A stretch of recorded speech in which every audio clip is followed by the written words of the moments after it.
goes it? Ken Bozak here to talk about Bitcoin and Bitcoin accessories. And if you're in Canada, this is one of the places to get some of those Bitcoin accessories. Coincards.ca. I'm here with Mike Althoff. How goes it, bro? Pretty good. How about you? I'm having a day, man. I actually have been waiting to crack this open for that sound on air because, like, it's ASMR, like, you know? Yeah. But I needed this. I don't know if you've ever tried it, but it's like drinking Bitcoin. No, I've never tried that. I don't even know if they have that up in Canada. Oh, dude, I'll send you a can for sure. Awesome. Why don't you go ahead and introduce yourself to the audience? Let them know a little bit about yourself, maybe how you got into crypto and how that led you to what it is now that you're doing in the space. Yeah, so my name is Mike Oltoff. I've been in crypto since 2013, 2014. I run a company called coincards.ca. So we're Canada's gift card repository for crypto. Um, People who want to spend crypto come to us. We have like Amazon, Walmart, pretty much anything you can think of within Canada. We've Tim got it. Hortons, right? Tim Hortons, definitely, yeah. Yeah, so I got into crypto in 2013, 2014, just kind of exploring. I was running another business, and people were like, "Oh, can I pay in crypto?" And I was like, "Yeah, I can probably take crypto. How does this work?" And so I set up BitPay at the time. I was like, "Oh, cool. I get Canadian dollars. These crazy people want Bitcoin. Fuck it, I'll just get my Canadian dollars out of it." A couple months later, I was like, "No, I should start keeping this Bitcoin." So that's kind of how I got into it. I ended up at a place called Decontrol, Vancouver. Yeah, that's where we met, man. Yeah, it was at the time it was Central Vancouver, but it's called Decontrol now. Fuck Jax. So yeah, I kind of ended up there. Met some of the people, started hanging out. We started talking to a lot of like the early Bitcoin entrepreneurs on video chats, and yeah, it just I was like, this service exists in the States. I think Gift was doing it at the time. Yeah. I was like, we need a Canadian version of it. So I spent a weekend, threw up a really crappy website, and just kind of went from there, and it's just grown ever since.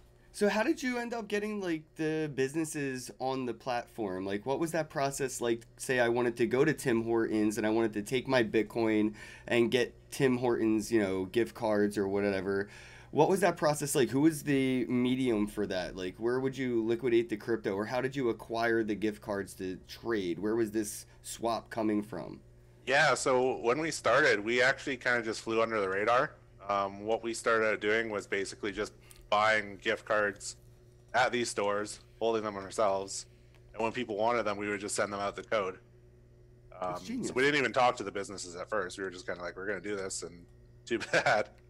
But it's grown since then. A lot of the companies have been like, well, what is this Bitcoin thing? We've actually been talking to them, bringing on partners, such as like Amazon. Amazon is a partner of ours. Are actually allowed to sell their gift cards without any issues. Can you move your mic a little closer? I'm sorry.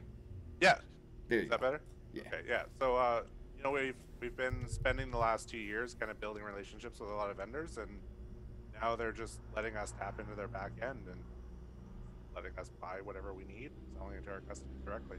Dude, that is awesome. What's some of the like most used businesses in Canada? I know one of the first things I used coincards.ca for was when I was in Alberta for the Bitcoin rodeo. You actually hooked me up, which I really appreciate because we were in a pinch and we actually didn't have any way to get gas. And I remembered that we all had Bitcoin and we're like, dude, how do we get fucking gas right now? We're like, yo, coincards.ca, dude, do it. And that's like our first time I ever used it. We were like in a pinch and all we had was Bitcoin. So it like came in clutch. But what are some of the more commonly used businesses that people spend Bitcoin on? Yeah, so I'd say Amazon's pretty big. I mean, everybody just loves Amazon. Everybody gets everything from Amazon. And then you get into like the necessities of life. You get groceries, you get gas, you get your food. So say like Esso came out with a digital card not too I long think ago. that's where we were at, SO. Yeah, so I mean that's been a huge one. Walmart's becoming pretty popular. They just launched a digital gift card. Oh, so you can even do Walmart through coin cards. Yeah. Oh, cool, man. That is awesome. Yeah, it's like literally right down the street from me. Unfortunately, I'm in the States. But there's alternatives in the States. And that's, why it's important that you did what you did for Canada because there was no alternative. Yeah, exactly. Yeah. So what is it like right now trying to on ramp a new business? Have you reached out to anybody that it's sort of like an on ramping conversation? Just curious, kind of how that goes when you're like, hey, we sell your gift cards for Bitcoin, magic internet money. You want to do business? Yeah. Yeah. So I mean, it can go one of two ways. It can go like absolutely not, get your cards off our platform. Right, right. Or it can go, yeah, that's really cool. We don't want to touch Bitcoin, but we're happy to sell you your gift cards so that you can sell for Bitcoin. A lot of businesses see it as just another additional way for them to generate revenue. Right, like accepting PayPal or Venmo or anything else is just Yeah, another way to get exactly. paid. And they see the benefit because they don't have to do anything that's different from what they're doing right now. They just allow us to tap into their system and generate those codes, and Is we there any handle all the discount rest. incentives or anything for using cryptocurrencies to interact with these businesses? Not at the moment, no. It's something we've looked at. Like, so right now, we, because we were doing everything just kind of on the fly and we had no official partnerships at first, we actually had to charge a fee. So it was actually a fee to use crypto because we were buying everything at face value. A lot of those partners have come on board now and started giving discounts to us, which we've passed on, Oh, which cool. makes it so that we don't have to have a fee on a lot of our cards anymore. That makes sense. That makes Yeah, sense. so there's not enough room there right now to actually give any sort of discounts yet, but that would be the next step. Once we start to get volume, start to see some higher spending from Bitcoin. Right, and a lot of people don't understand, like, buying a gift card isn't like what it used to be, where you have to wait for it to come in the mail or worry about, getting something that was used or it's going to be used somewhere else. There's a lot more security involved in these gift cards now, and there's a lot more convenience to them. Like when I get Starbucks or Tim Hortons or whatever gift cards, I have an app. They basically have their own little wallet for my gift card, and I just go in and tap and go. It's really convenient using the gift cards, and it makes it easy to spend crypto. Like one of the first things that people ask me when I tell them I'm in Bitcoin is like, what do you do with it? Like, what can you even buy with it besides drugs on the deep web? And I'm like, well, let me show you. Yeah, definitely. I mean, that's one of the things. That's what we're solving. We're solving that question: what can I spend it on? And we just answer pretty much anything you can think of.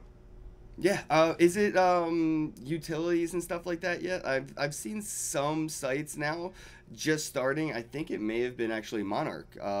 Started talking about being able to pay like your Netflix and your cable bill and stuff like that.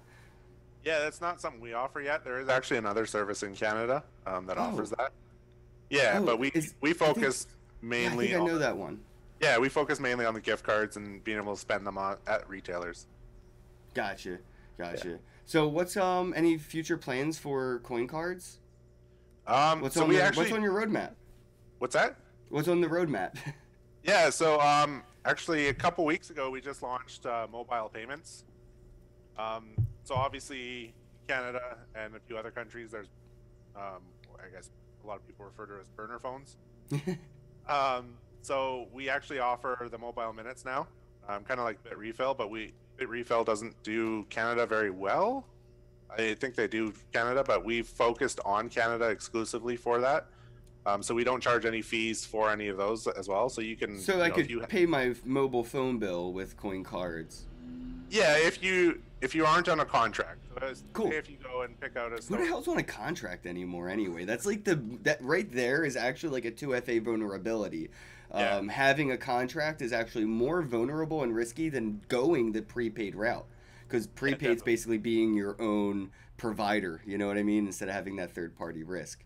yeah, exactly. And I think in the crypto space, it's a lot more important to make sure you're aware of that vulnerability and keep a prepaid phone number that's not actually tied to anything. John Red, thank you for the $5 super chat, man. Much appreciated, bro. I'm gonna have to use coincards.ca and grab some Tim Hortons next time I'm in Canada with the guys.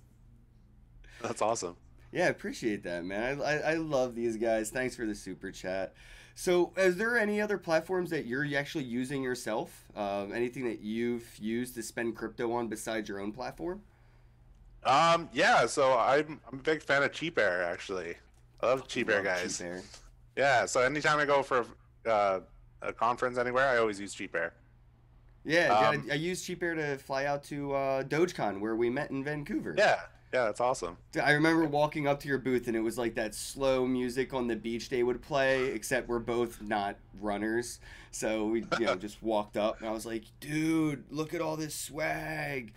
You had a secondary business as well besides coincards.ca. Did you want to touch on that a little bit as well? Yeah, sure. So Crypto Asylum is basically a hardware wallet retailer. So we carry Trezor and Digital Bitbox. I love the Yeah, Bitbox. I didn't get one yet. I got to grab one. I'll have to grab one from you because they really are cool. yeah. So I mean, we've been running that for a few years now. It was basically just out of necessity. There was one retailer in Canada that eventually ended up taking off with everybody's money. So we just thought, you know what, we're going to contact Trezor. We're going to contact Bitbox. We're going to get some of their stock in Canada so that people know they're buying from a reputable brand by using the coin cards reputation on that as well. Right, exactly. Which one's more popular, if you don't mind me asking? I'd say Trezor is probably the most popular. Treasure, probably because of like there's a lot more like mainstream use of it.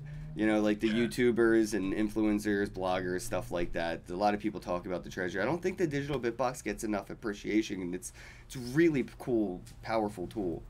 Yeah, it is. Actually, on coin cards Have right to now. grab a pair of headphones. My batteries just died out of nowhere. Entertain the guests with fun facts about Canada and crypto. Yeah, so I was just going to mention that on coin cards right now, we actually have a promo going that you spend $1,500 in gift cards, you get a free digital Bitbox. So if anybody's looking to spend their crypto, get a little bit of a bonus, then it's a good opportunity to do so.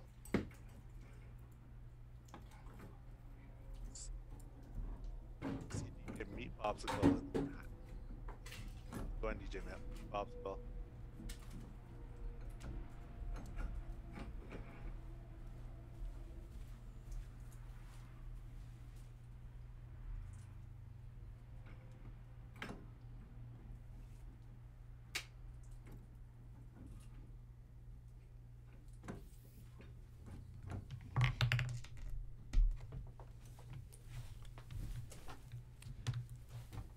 Oh man, I'm so sorry about that.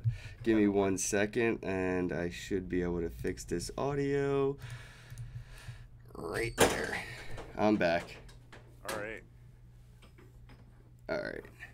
There we go. Sorry about that, everybody. So, yeah, I actually go to Canada a lot for crypto events. I think Canada is pretty much like one of the more welcoming countries to blockchain technologies and companies. Unlike like the U.S., where the incentive is to usually get the hell out and go somewhere else for you know, but I'm just curious, like, what is it about Canada that is so embracing to crypto? Why is it so open-minded to the concept, as we've seen the U.S. kind of closed-minded? I think that's maybe because of the regulations. A lot of the different states, I think, have different regimes that have different regulations. In the states too, you're dealing with, was it 51 or 52 entities, um, including like the federal government and then every state level. Yeah. We only have the federal government and then 13 provinces and territories, which provinces and territories have basically been like, we're not even touching anything to do with this. We just want to know what the federal government does, and the federal government's like, well, we don't know what we're gonna do. Yeah, I mean that's pretty much, I guess, how the cannabis prohibition got passed over and recreation went nationwide over in Canada. It's a lot less of a clusterfuck when it comes to political, uh, progression. Yeah, yeah, it definitely. I think with, it's a bit more centralized, but maybe that helps with passing some of the regulation stuff. So I always said decentralization is its biggest flaw and greatest, achievement too. It's like a big power and a big weakness. With true decentralization, as we've seen with Bitcoin, we've had nothing but forking, attacks. It's just decentralization is great, but to an extent. And maybe when it comes to man-powered political parties, the less spread out, maybe the better. I'm not a big fan of the U.S.'s electoral college and the way that we have to compete state level with federal level, it's a mess. But when I'm up in Canada, I found that two places really embrace it, and it's Alberta and Quebec because of their damn power. They just have so much electricity. They're just like, come on, miners, bring it to us. Have you mined any crypto in Canada with your cheap electricity and your No, natural coolant? no, I haven't actually mined anything ever. Wow. Yeah, I've never been a big mining person, so I know of people that actually have launched plants in the province. Um, yeah, I think our province right now is actually starting to make a big push to try and bring those miners. Since Quebec has actually said no, we don't want any of the miners anymore. Oh, they have. Yeah, they came out a few months ago and they were like, no, we were going to do this, but it's too much of a risk and we don't want to do this anymore. So, That's such a tease. yeah. Well, at least what is it? Alberta is still on point, right? Or Yeah, I think Alberta's Montreal. got some pretty good infrastructure there for Bitcoin, and a lot of the banks that are actually somewhat crypto friendly are based out of Alberta. Vancouver was actually the home to the world's first Bitcoin ATM. Was it Yeah, world's Vancouver? first. Yeah, Dude, that's badass. Was it at yeah. Decontrol? No, it was actually at the Waves Coffee.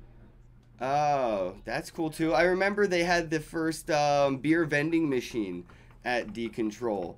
Yeah, we did have that. Yeah. And that was friggin' badass. I remember checking that out during Dogecoin. I was just in shock. I was like, what? You just have like a micro payment lightning channel scenario set up for your memberships. It blew my mind. And as I learned more about Canada, there's so many projects and companies that have been born there. I mean, CryptoKitties, Potcoin. There's so many really fun and cool projects coming out of Canada. Just curious, besides, and unbiased, what are one of your favorite like Canadian crypto companies or projects? I don't know about that. CoinCards is my favorite, obviously. What was that? CoinCards is obviously my favorite. But, Of course. other than that, no, I don't know. I get kind of bumped into the same conferences and stuff in Vancouver, and you see the same thing. Can you get the mic a little closer? For some reason, it's cutting out. Yeah.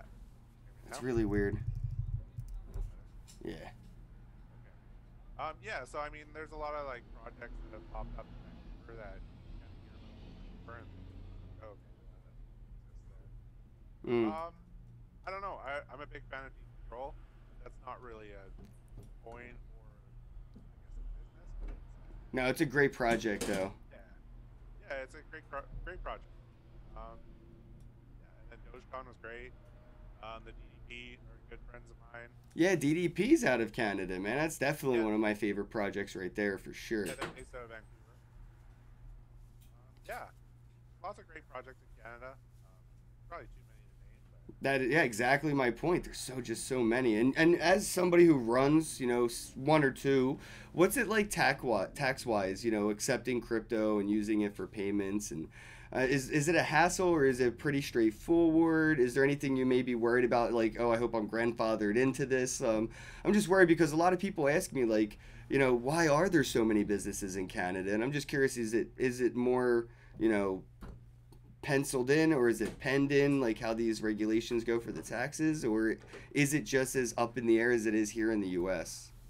yeah, I think it's pretty much just as up in the air. Basically, what they've said is you treat Bitcoin like you treat gold. Basically, it's an asset. So when you're buying or selling it, it's a barter transaction.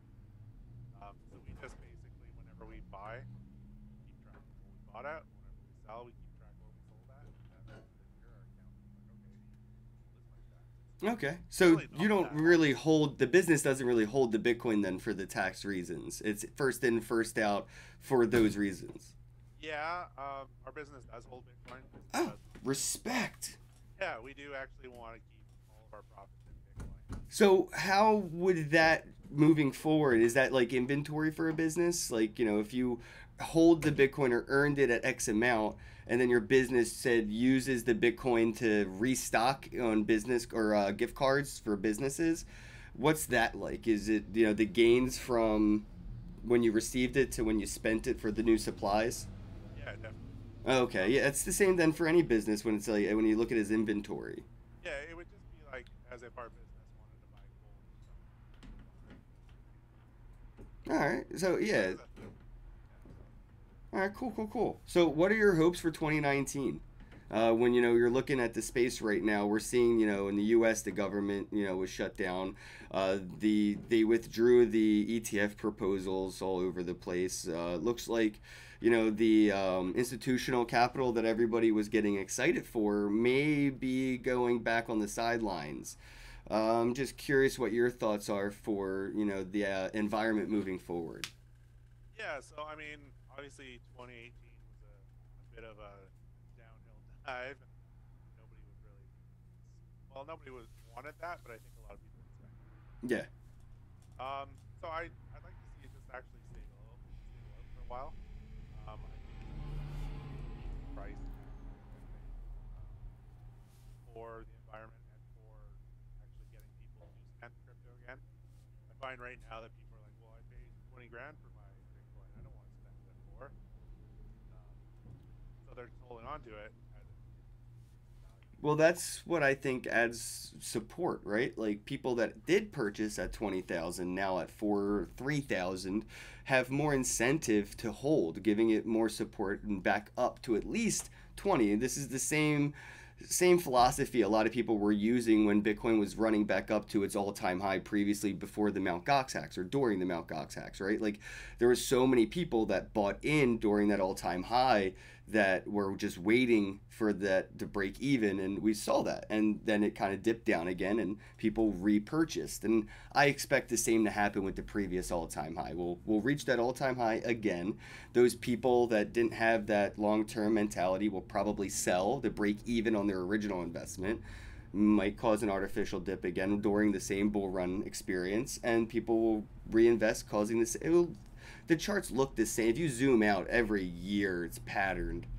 I'm waiting for the Chinese New Year to really kick it off myself. Yeah, definitely. I think that's always a time of the year where it's like, whoa, what's it gonna do? Right? And income tax season. It's like a perfect storm. You have Chinese New Year, and then in the US, we have income tax season where a lot of US citizens basically get a fiat shitcoin airdrop. And they're like, what do I do with this? I'm like, well, don't buy a PlayStation. Maybe buy a Bitcoin and just chill. It's an airdrop. You got fiat. Turn it into Yeah, Bitcoin. yeah, definitely. Yeah, so I mean, I think the next year is, well, I'm hoping that the next year kind of stabilizes. We just get to kind of ride it out a little. Kind of convince people to maybe start using some of their crypto a bit more again. Um, we had a pretty good 2-year run back in 2014 to 2016, where it was pretty stable for a while. We saw a lot of volume push through because people were like, okay, this is a cool thing I can play with. And right now, it's a lot of people are like, well, this is my investment. This is Right. my life savings. Right, yeah, Yeah. exactly. I mean, I'm Uh, all in on Bitcoin, so it is, but it's my currency of choice. Like I'm a citizen yeah. of the internet. I use Bitcoin. Yeah. Exactly. I think we need more of that. I think we need more people that are using it and saving it. You can have your checking and savings accounts. Um, Hmm. No, that's what I tell people. Like every time I see people at a conference, they're like, "Well, what can I do with it besides stare at the?" And I'm like, "Well, use it. If you get a little bit of Bitcoin and it goes up even 5%, you can go to coincards.ca, get a Tim Hortons gift card, and save 5% in retrospect on your coffee. You can pass that percentages on. You don't have to necessarily put your life savings into it, but whatever you're going to throw at a scratch off, you might be able to throw into Bitcoin and use those gains at the convenience store like you would a scratch off. yeah. Exactly. I don't really incentivize too much into, Bitcoin's going to make you rich. I never was like, Bitcoin's, McAfee. I always thought McAfee was going to end up eating his dick. But I do long term believe that, Bitcoin will eventually be worth an exorbitant amount of fiat because fiat will be worthless, and that's the thing. Fiat becomes worth less over time as Bitcoin becomes worth more. But I like to try to get people to play with it at first, like put $5 into it, go to coincards.ca, move it from your one wallet to the other wallet, spend it on something, and just get used to that feel and see how much easier it is than using your traditional, Visa payment processing or even PayPal. They're just all a headache when you realize how easy it is to copy an address, paste, send. Done. Yeah, exactly. I've had PayPal cut off my accounts multiple times, and I'm just Same. like, I hate those guys. And Not a fan. back in 2014, that was a big part of the appeal. It was just like, I can send you money within 2 seconds. Yeah, we have to wait for a confirmation, but at that time it was just like, oh, whatever, like five Better than bucks. 3 days. I mean, that's what Visa makes. Visa makes every business wait 3 to 5 days for that currency that is transacted to actually clear. And then that's the chance for me to go and call them and say, hey, I lost my card, and then I can charge back, and I get to keep the goods and services, and I get my money back. And you, the small business, are screwed. I don't see much benefit to Visa. I really don't, other than like the constant brainwashing and the lobbying into regulations to keep themselves necessary, right? Otherwise, without certain payment processing laws, they're not even necessary anymore. Yeah, definitely. I feel like more businesses would probably appreciate using like Venmo over Visa and American Express because of the 5% transaction fees. But they're stuck. As a business, you have no choice because of the laws you have to follow. That's why I really appreciate the businesses that do accept Bitcoin. It's sort of like a early set rebellion, because there is a chance, that the regulations could turn against it and say, you're not allowed to accept foreign currency. That's what I always worry about. Did you ever think about that, like Bitcoin being considered a foreign currency, and businesses that have like their what is it when you're registered with your I can't even remember, but when you're like a registered business and you can't accept, like in the U.S., I can't go spend Canadian dollars at my Walmart. They're not going to accept it because they're not allowed. So like I'm always wondered if that's how they could possibly treat Bitcoin. Yeah, I don't know. I mean, I actually think it would be. I think it kind of almost is in a way up in Canada. Um, but yeah, I mean, I definitely agree. I always support every business that accepts Bitcoin. I always try and spend my Bitcoin where I can. Yeah. If a business has a Bitcoin checkout option, I'm like, yeah, I'm gonna pay with Bitcoin on this. I was looking for rolling papers, like, for weed, and I found these 24 karat gold rolling papers called Shine Papers, and they accept Bitcoin. So I reached out to them and I was like, any way I could get, like, and anyway, talking about this later, but they said, yeah. So, yeah, it's really cool when you see a business out of nowhere say, hey, pay with Bitcoin. You're really like, whoa, this is out of nowhere. So cool.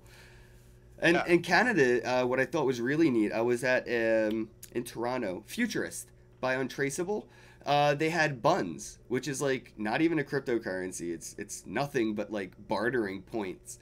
But in Canada, there's a lot of businesses like coffee shops and bars, especially in the Toronto area, that accept it. And it's not even, like I said, it's not even a real currency. It's not Bitcoin. It's not on an exchange. But they're really open minded to this bartering concept. Have you ever checked it out? I think I've come across their website once or twice. I know of a few other, like I think in Vancouver there was a barter dollar for a while.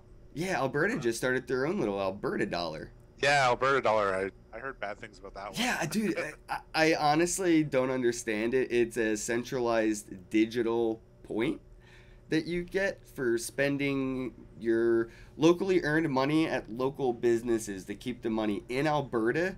Then you get these Alberta dollars that are only accepted at the businesses you shopped at, which is like cool and all. But then you think of like that Rick and Morty episode, and you're just like, this sounds like slavery with more steps. Like you added more fiat slavery steps. It sucks.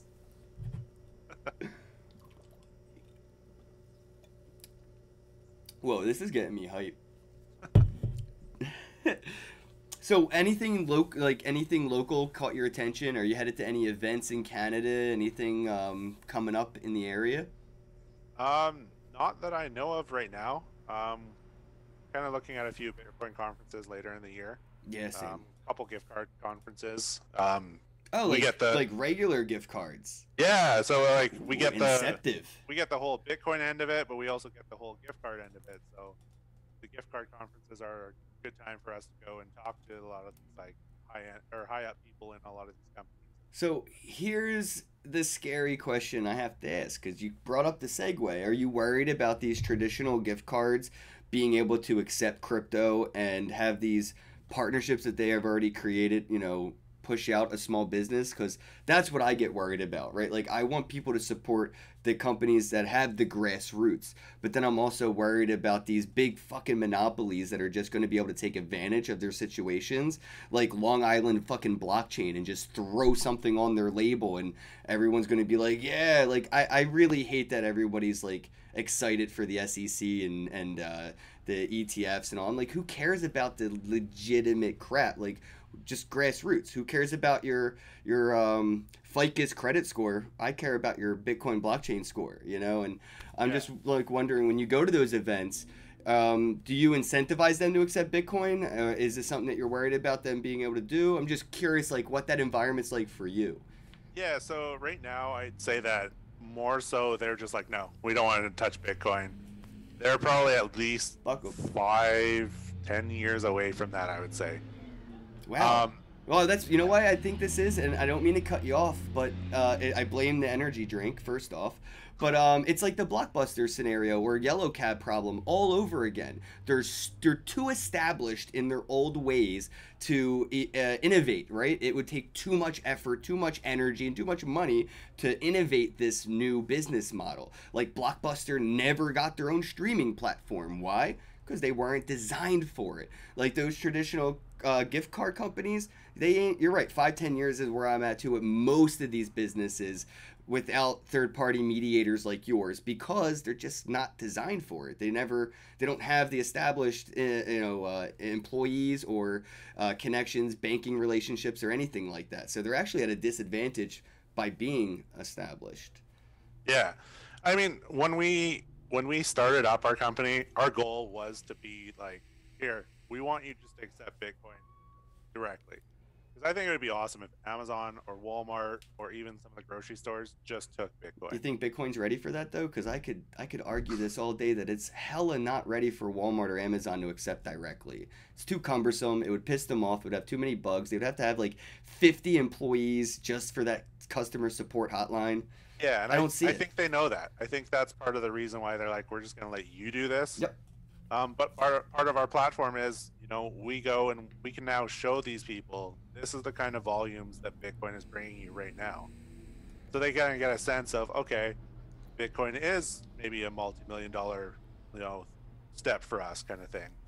Whereas maybe a Walmart, they're like, well, a couple $1,000,000. Who gives us crap? Like, right, exactly. It means nothing to them. Yeah, exactly. So, part of our thing is we're going to continue to grow until they start to take it away and start accepting it. But at that point, our goal is done. Like, the goal of this company has always been, let's get people to start thinking about accepting crypto. And once we're no longer needed, then that's awesome. That's awesome for everybody. Do you have any insights on like digital loyalty points or like tokenized rewards points? Like I said, like, I don't see a reason for Walmart, and neither do you right now, right, or Amazon, for accepting Bitcoin directly. The profit margins just don't make sense. But if they were to create their own security token, you hold it, you get a dividend of a utility token. The utility token provides discounts and incentives on the platforms or in stores. That is a business model I could see them adopting before accepting Bitcoin. But I was just wondering, like, what's your insight on something like that? I could see them wanting to do that, possibly to keep the control and the centralization that, yeah, this is our coin, but I don't see a need for that. If they're going to incentivize it, why not just send micropayments of Bitcoin to their customers? Well, from what I've learned, I've actually attended a gift card conference, which is pretty weird, but I have. And I found out that when companies have a lot of money in gift cards, it's actually sitting in a reserve on ice that they're not actually allowed to spend.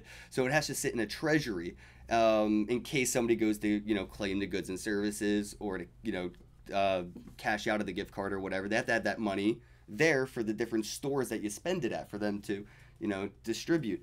So it actually, I was talking to a couple about that possibility of being able to have the money in an escrow using cryptocurrency technology, being able to have that gift card, but since it's now tokenized, I can put it in an escrow, stake it as you will, and they could actually use that, sort of like fractional reserve banking, I know, but it's like, a new era way of being able to get more interest from being in a customer and an investor in a company. Like, I don't really necessarily want to buy Nike shoes ever again unless I own at least one Nike shoe stock.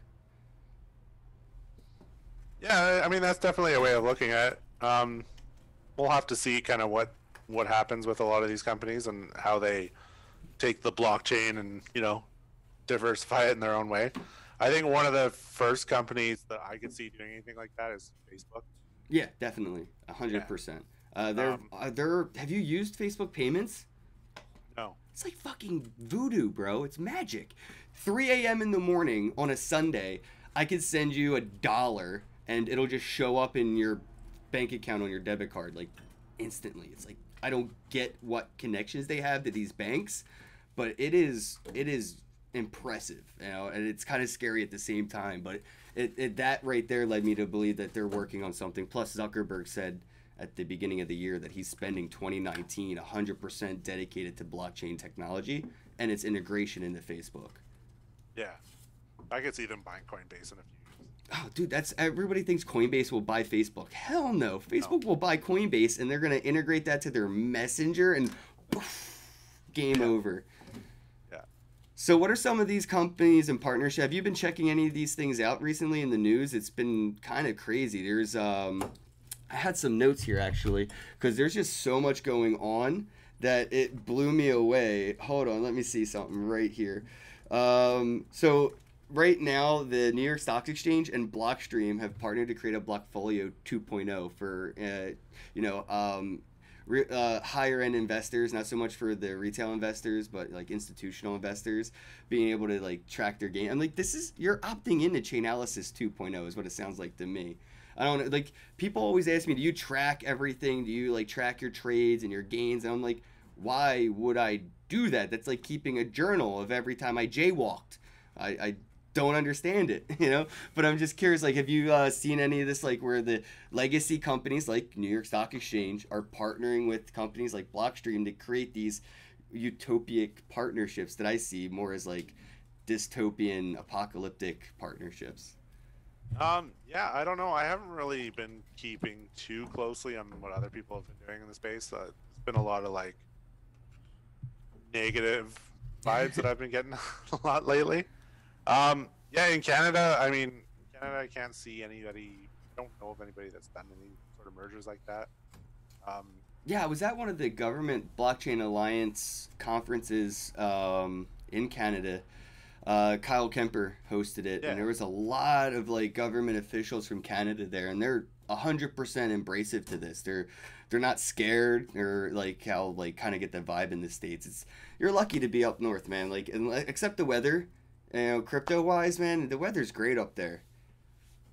yeah, Vancouver. Well, Vancouver's nice. The rest of Canada's buried in snow right now, and we're got like +8. Plus Well, eight. He said +8 is Celsius. nice. Dude, +8. That's like still 30 degrees Fahrenheit. I'm not sure what that is. It's not hot. It's not even warm. It's not even cool, bro. It's cold. It's pretty decent. Well, like, it's like in Toronto, it's like -55 right now. Like, that's cold, man.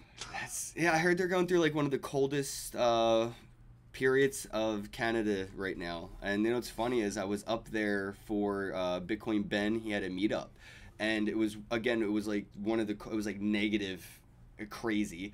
And somebody's like, "Yo, it's like the coldest day in like a long time. It's like record breaking." And I was like, "Makes sense." I came to Canada for my first time, I think, on Canada Day, and it was the hottest day in Canadian history, or like in a long time. And then I come back for the coldest. So I don't know, man. I do love the embraced crypto ness in Canada, but the weather is Yeah, so I mean, deterring. there's a lot of companies. Government gets it. Government wants to be part of it, I think. There's a lot of companies that are building up, doing a lot of cool things. I think the major issue right now in Canada is the banks. Like, our banks are horrible. Um, One of the major banks just a couple months back froze $26 million of Quadriga's money. Which bank was that? That was CIBC. So Quadriga had to go through like a lengthy legal battle to get that back. And so now they've got it from the government, because I guess the bank just gave it to the government. They're like, we don't want this. Like, you figure it out. The government gave it back to them, Quadriga. but now no bank is willing to cash this check. Like they've literally got a piece of paper that's $26 million that they cannot get into a bank account. And then as of last week, the exchange just went down for maintenance. So like everybody's like, what the hell's going on? Wow. That scares me too for crypto, and I've always said this. You know, it's decentralized to a point, right? But then the government can always, you know, red velvet rope and suffocate, you know, companies out of existence. And that's where I think, you know, Well, this case, it's not even the government suffocating them; it's the private banks that are basically being like, yeah, but the government's allowing that, right? If the government would to step in and say that this is discrimination, which is illegal, right? Yeah. Like, you know, if a bank said no to a church for any reason, or a synagogue, or whatever religious group, they would be in trouble from their government, right? Private business or not, you can't discriminate. They're doing that right now. They're discriminating, and it's because it would be like if Blockbuster was in charge of the, you know, loaning for Netflix. Would Netflix have ever got a loan to be here? No, right? Like it would never have happened. It's not in the bank's best interest to go forward with any of this. It's within their best interest to push it as far back as possible. But that, again, it's discrimination, and it's digressive. It's not helping us as a society move forward in any way. It's archaic behavior that the government's even allowing it, right? Like, again, you're being suppressed. Imagine, you know, what would happen if you were to stop being able to do business? You know what I mean? Like, what would you do as a businessman? As a small business, it's, you know, more of a worry, obviously, than a big business. You know, if they're getting a $26 million check, I'm sure they have other checks that they have cashed. It's just a waiting game at this point. yeah, that's questionable right now. You know what though?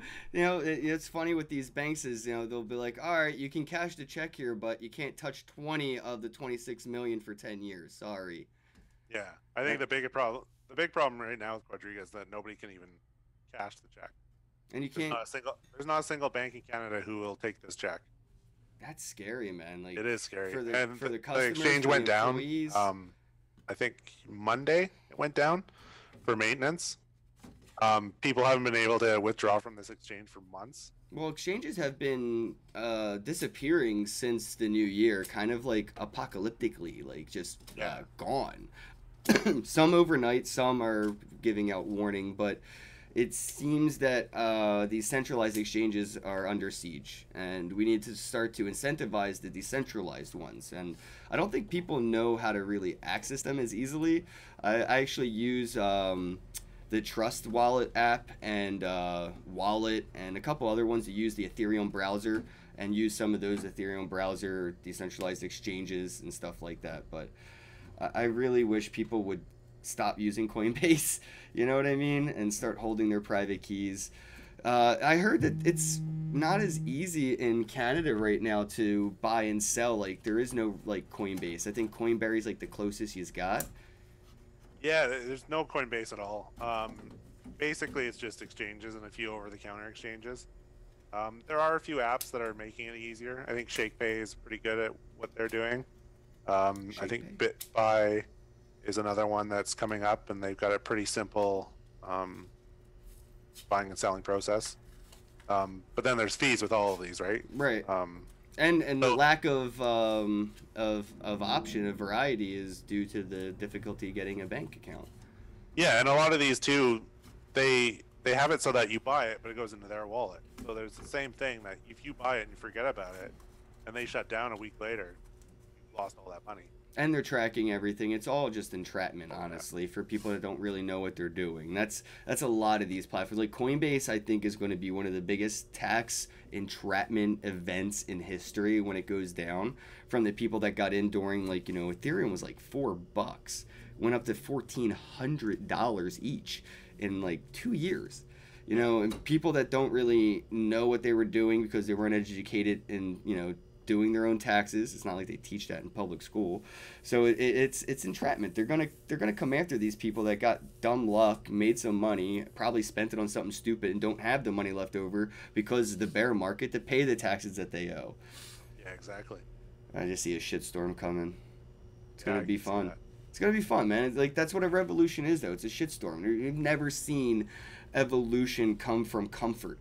Like, you have to be as uncomfortable as humanly possible to push through that discomfort and to we be able to evolve. And right now, we're just waiting for one more recession, depression, or financial collapse, the bank bailout, which is the proverbial cocoon for society to evolve into the next. Like, that's, we've seen it. It happens every time there is a hardship. We overcome it. We evolve. Right now, we're facing the next hardship. I've been living a completely comfortable life in my life. I haven't seen, much other than the recession a couple years ago where the unemployment rate was really high.